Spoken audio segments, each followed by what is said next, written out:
Hi guys, in this video I'm going to be reviewing the Belkin Thunderbolt 2 Express Dock HD.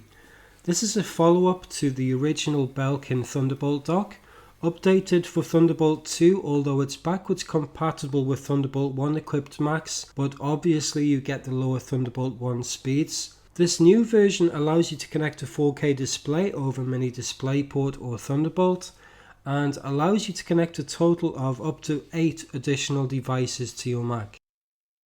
Physically, the dock is a perfect match for the MacBook Pro or MacBook Air with a brushed aluminium finish.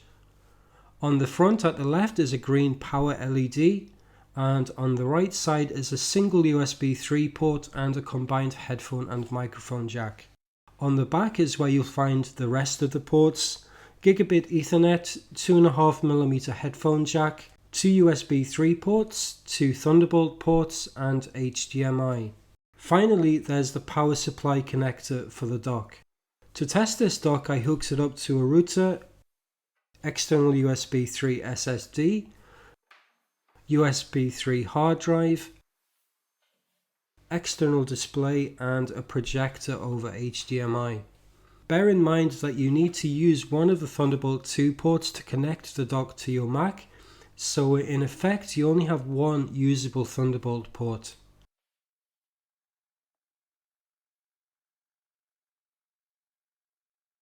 With all of the cables connected, it certainly makes your desk look a lot cleaner than having all of these cables hanging off of the Mac itself. The only cables connected to the Mac now are the MagSafe cable and the single Thunderbolt cable.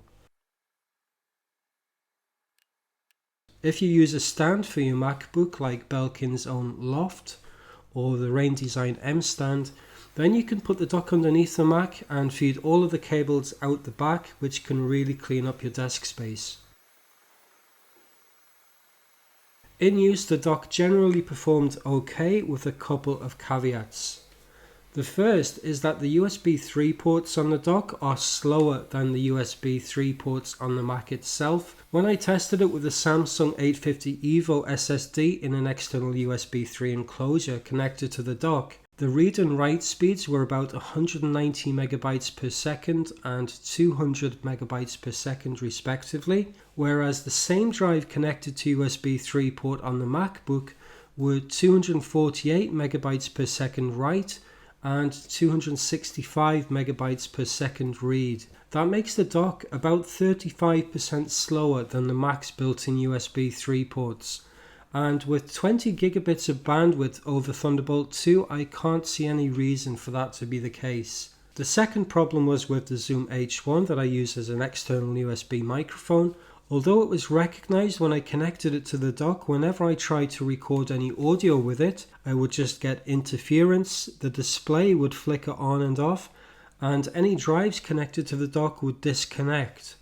A Blue Yeti microphone connected to the same port functioned perfectly, so I have no idea what the problem was.